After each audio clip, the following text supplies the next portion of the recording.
దేశంలోనే రిచెస్ట్ రోగులున్న రాష్ట్రం మన తెలంగాణ నంబర్ 1 ప్లేస్ లో ఉన్నది. కంగ్రాచులేషన్స్. తెలంగాణలో ఒక రోగి హాస్పిటల్ కి పోతే ఆన్ యావరేజ్ గా 52,743 రూపాయలు ముట్ట చెప్పింది.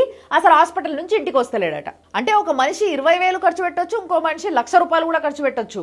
కానీ ఆన్ యావరేజ్ గా మాత్రం 52,000 చిల్లర ఖర్చు చేస్తున్నారంట ఒక్క కేసు మీద. సెకండ్ ప్లేస్ లో తమిళనాడు, థర్డ్ ప్లేస్ లో కేరళ, ఫోర్త్ ప్లేస్ లో కర్ణాటక.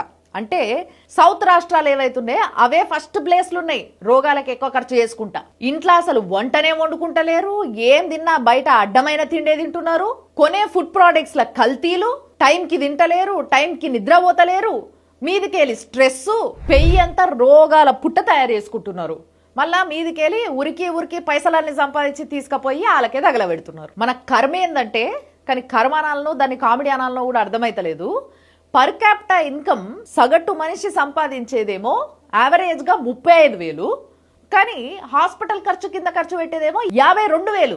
ఈ హాస్పిటల్ ఖర్చులల్లా అవి టెస్ట్లకి పెట్టినవి కావచ్చు, ట్రీట్మెంట్ కి పెట్టినవి కావచ్చు, మెడిసిన్ కి పెట్టినవి కావచ్చు, ఆఖరికి రూమ్ రెంట్ కింద వేసినవి కావచ్చు.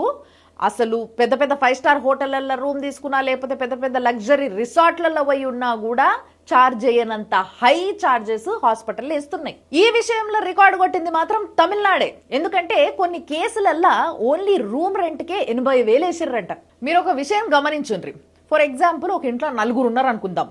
యావరేజ్ గా ఒక 4 ఉంటే అలా 2 సంవత్సరానికి ఒక్కసారన్నా హాస్పిటల్ పోతారు. అంటే తెలంగాణలో 5 కోట్ల మంది జనాభా ఉంటే అలా 2.5 కోట్ల మంది సంవత్సరానికి ఒక్కసారన్నా హాస్పిటల్ పోతుర్రు. అంటే సంవత్సరానికి 2.5 కోట్లు ఇంటూ 52,000 వేసుకోండి. హాస్పిటల్ ఓనర్లు, ఫార్మస్యూటికల్ కంపెనీ ఓనర్లు రిచెస్ట్ మ్యాన్స్ గా ఎదుగుతున్నారు, ఇండియాస్ బిలినియర్ లిస్ట్లకు ఎక్కుతున్నారు అని అంటే అది మన పుణ్యమే.